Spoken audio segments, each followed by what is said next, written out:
소유한 남자는 모두 죽는다. 피눈물 흘리는 미인도의 정체. 죽음을 부르는 아름다움. 조선 성종 무렵 한양 장안을 공포로 몰아넣은 기이한 소문이 돌았습니다. 바로 저주받은 미인도에 관한 이야기였지요. 그 그림 속 여인은 어찌나 아름다운지 한 번 보면 홀린 듯 거금을 주고 사게 되지만 그 그림을 소유한 사내들은 하나같이 비참한 최후를 맞이한다는 것이었습니다.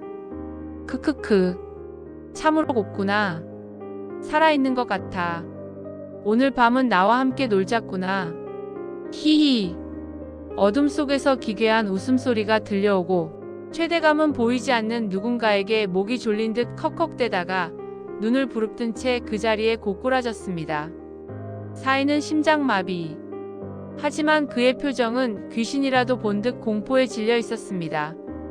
이것이 벌써 세 번째 죽음이었습니다. 사람들은 수군거렸습니다. 그림 속 여자가 밤마다 튀어나와 사내들의 정기를 빨아먹고 죽인 데에 그 그림을 그린 화공이 귀신을 봉인했다던데. 의금부 도사의 수사와 미치광이 화원. 연이은 양반들의 의문사의 조정에서는 의금부 도사 강도영을 파견했습니다. 강도영은 귀신 따위는 믿지 않는 오직 증거와 이성만을 믿는 수사관이었습니다. 귀신이 곡할 노릇이라. 세상에 귀신은 없다. 누군가 그림 뒤에 숨어 장난질을 치는 게야. 강도영은 문제의 미인도를 그린 화원을 찾아갔습니다. 그는 한때 도화서에서도 알아주던 실력파였으나 지금은 폐가나 다름없는 곳에서 술에 절어 살고 있는 노인 장화원이었습니다. 내가 그 미인도를 그린 장화원이냐? 내 그림을 가진 사람들이 모두 죽었다. 알고 있느냐? 죽어? 죽어야지. 죽고 말고. 그년이 가만히 있지 않을 게야. 히히. 다 죽여버려. 다 뜯어먹어라. 조심하시오 나리. 그녀는 밤에 깨어나 피를 원해. 아주 붉은 피를. 장화원은 완전히 미쳐버린 듯 했습니다. 하지만 강도영은 그의 광기 어린 눈빛 뒤에 숨겨진 알 수 없는 깊은 슬픔을 스치듯 보았습니다. 단순한 미치광이가 아니다. 무언가 숨기고 있어. 피눈물 흘리는 여인. 강도영은 사건의 실체를 밝히기 위해 스스로 미끼가 되기로 했습니다. 압수한 미인도를 자신의 침소에 걸어두고 호롱불 하나의 의지에 밤을 지새웠습니다. 자정이 가까워지자 밖에서 스산한 바람이 불어와 문풍지를 때렸습니다. 깜빡 선잠이 들었던 강도영이 눈을 떴을 때였습니다. 분명 온화하게 미소 짓고 있던 그림 속 여인의 입꼬리가 차갑게 비웃는 것처럼 보였습니다. 그리고 여인의 눈에서 붉은 피눈물이 주르륵 흘러내리는 것이 아니겠습니까? 강도영이 헛것을 보나 싶어 눈을 비비는 순간 방문이 소리 없이 열리더니 검은 그림자가 들이닥쳤습니다. 번쩍이는 칼날이 강도영의 심장을 노리고 날아들었습니다. 이놈! 강도영은 재빠르게 몸을 피하며 침상 옆에 둔 검을 뽑아들었습니다. 격렬한 몸싸움 끝에 강도영은 자객의 팔을 비틀어 제압하고 얼굴을 가린 복면을 벗겨냈습니다. 그런데 드러난 얼굴을 보고 강도영은 경악을 금치 못했습니다.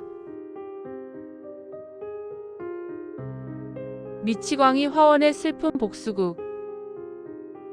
장화원. 내가 어찌. 자객은 다름 아닌 미치광이 행세를 하던 장화원이었습니다. 그의 눈빛에는 더 이상 광기가 서려있지 않았습니다.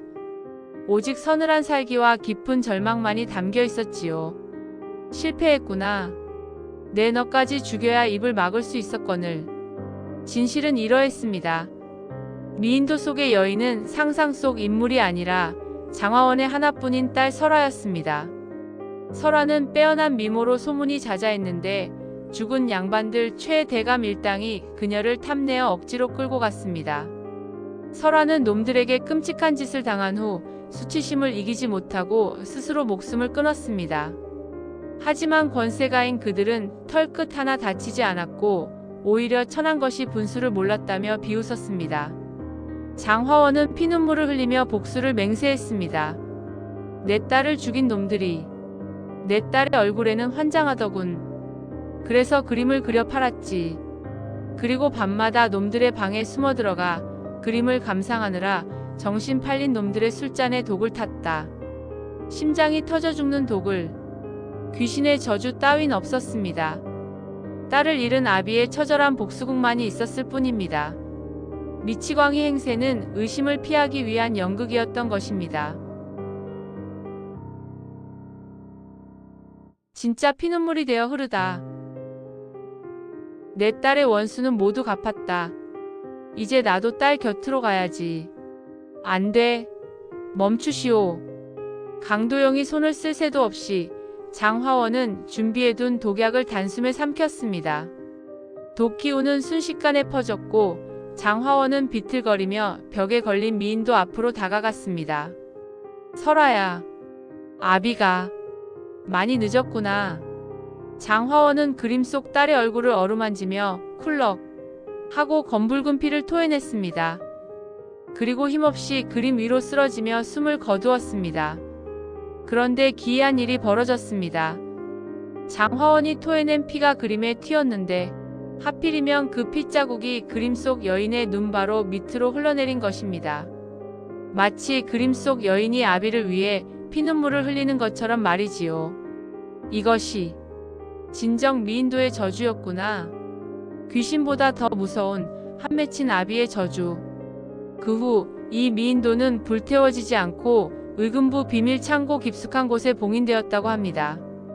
밤마다 그림 속에서 울음소리가 들린다는 소문은 여전했지만 더 이상 죽는 사람은 없었습니다.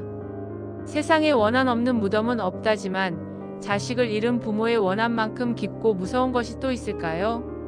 오늘의 이야기 미인도의 저주 여기서 마칩니다.